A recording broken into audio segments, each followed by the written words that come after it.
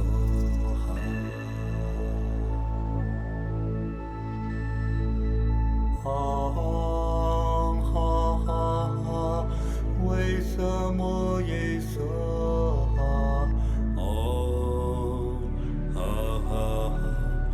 为什么耶稣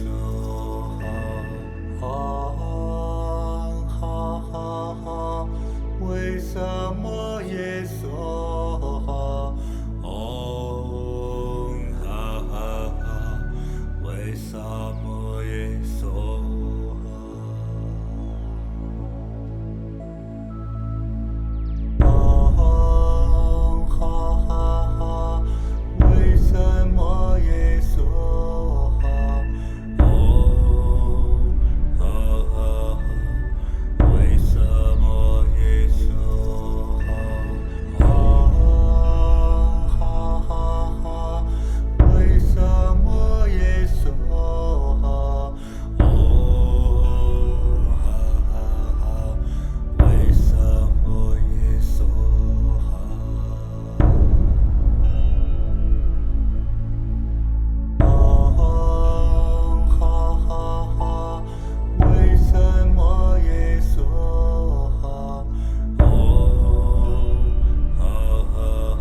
以此诵念功德回向法界，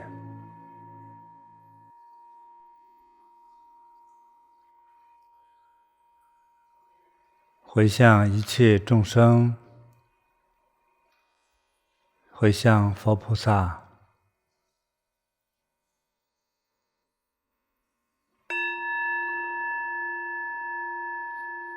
让我们消除一切恶业，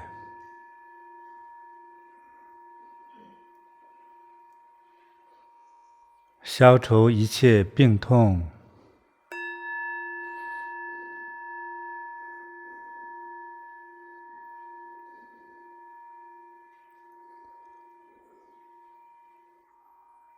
消除一切魔障，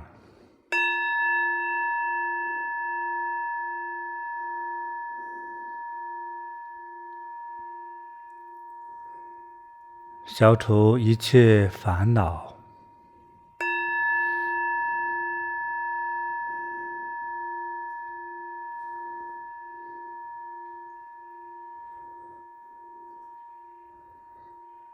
都能获得健康。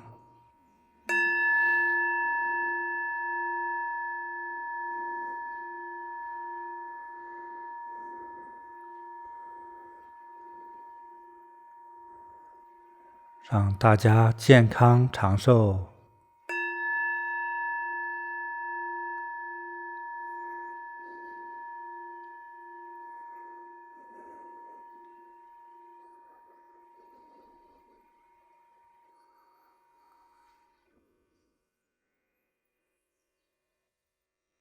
好，感恩佛菩萨，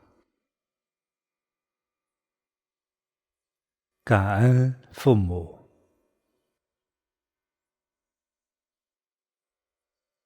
感恩我们周围的人，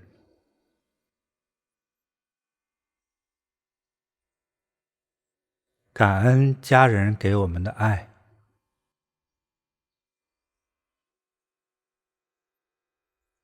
感恩所有的朋友。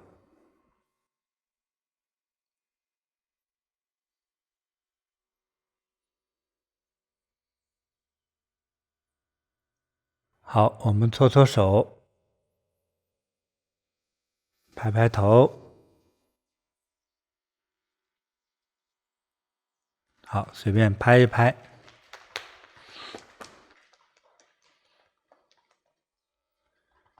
一切疾病与烦恼都消失。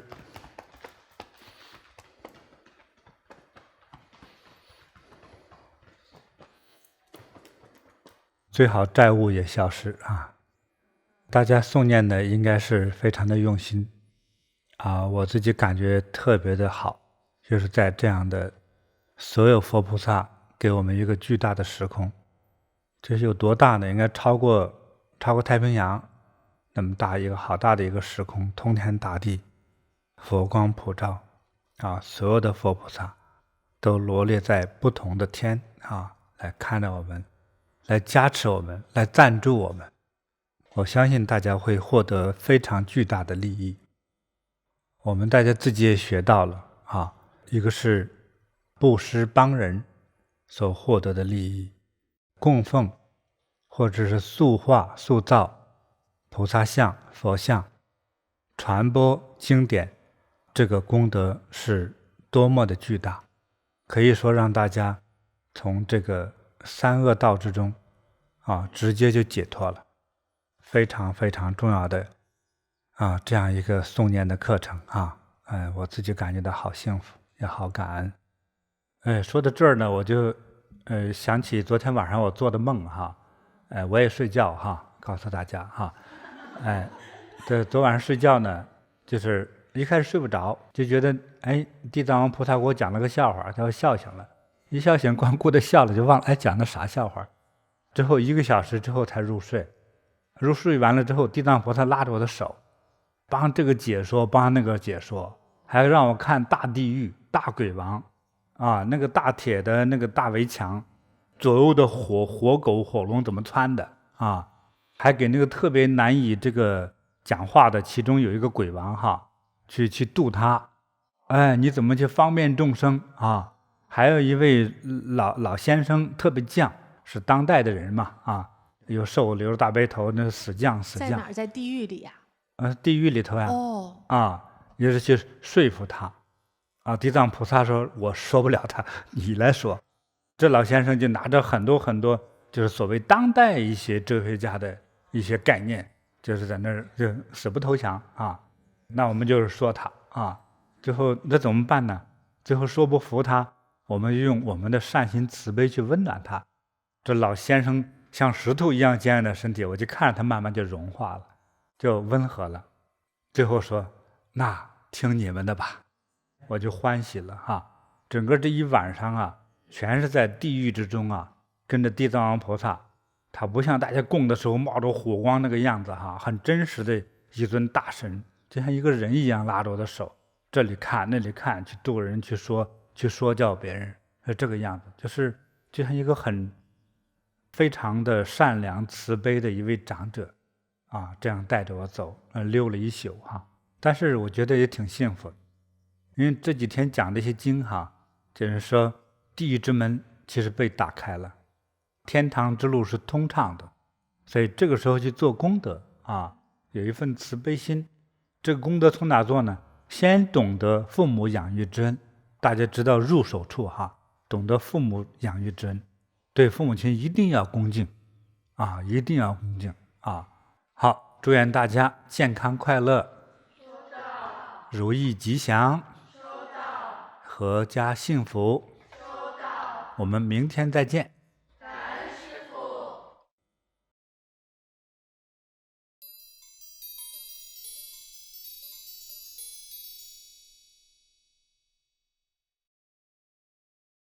现在我们开始收工了。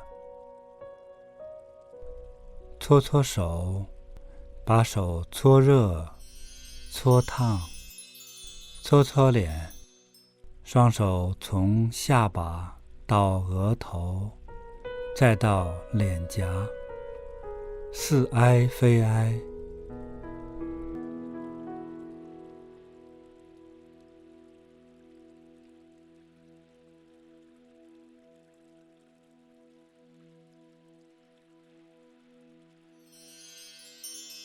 再把手搓热、搓烫，干梳头，将食指岔开，指肚适当的用力，手指从前发际梳理到后发际，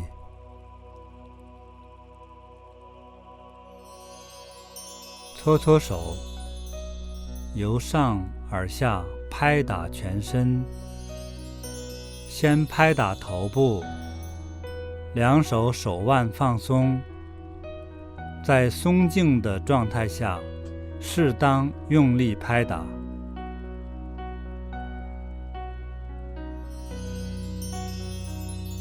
拍打左肩，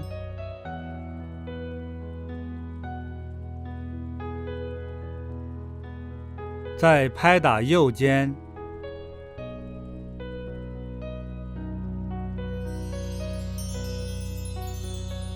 接着拍打前胸，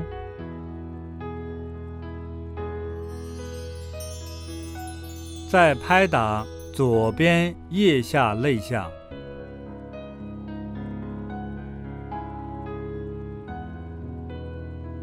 换右侧，拍打右边腋下肋下。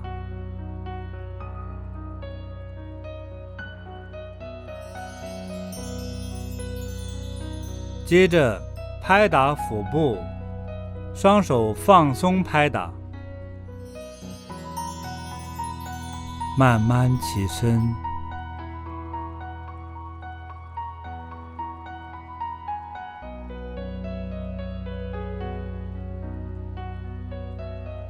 向下拍打大腿前侧、膝盖、小腿、脚踝、脚背。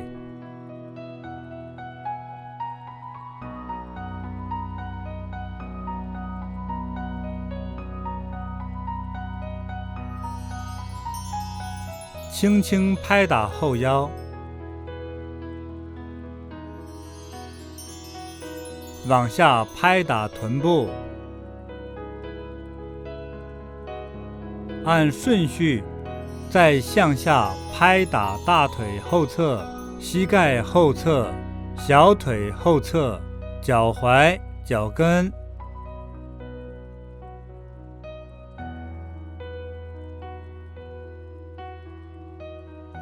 继续拍打两腿的内侧和外侧，先拍打左腿，两手腕放松，稍微用力，由上而下拍打。再拍打右腿，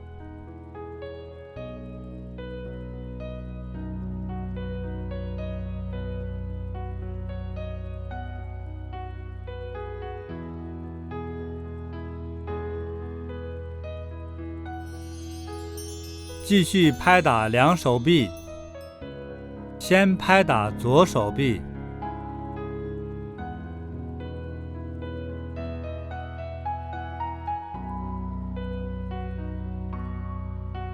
再拍打右手臂，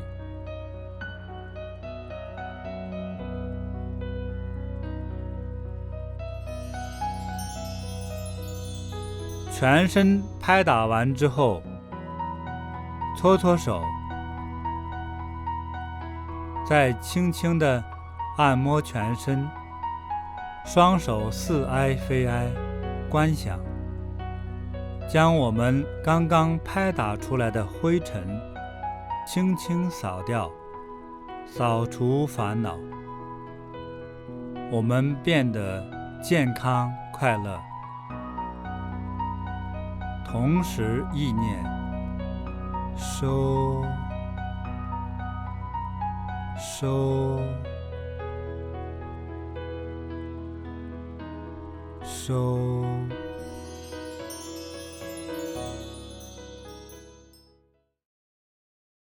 今天的课程吉祥圆满了，我们明天再见。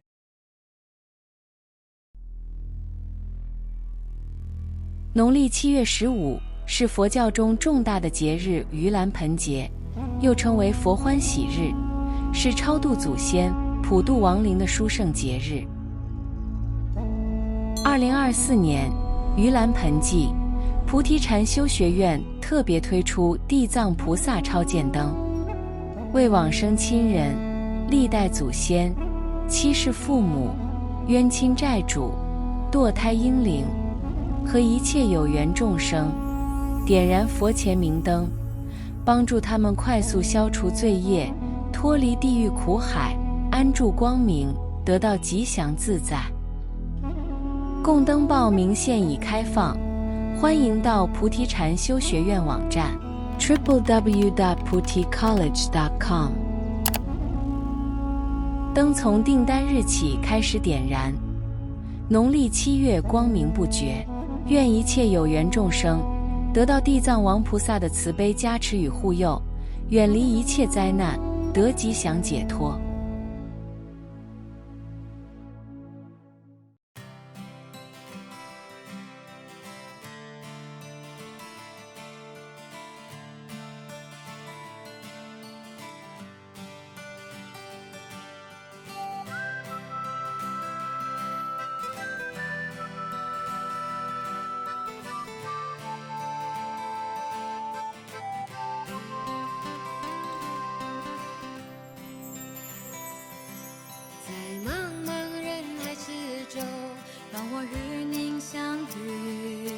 小小的红点里，人生就此欢喜。我快乐了，我健康了，我幸福了，我美丽了。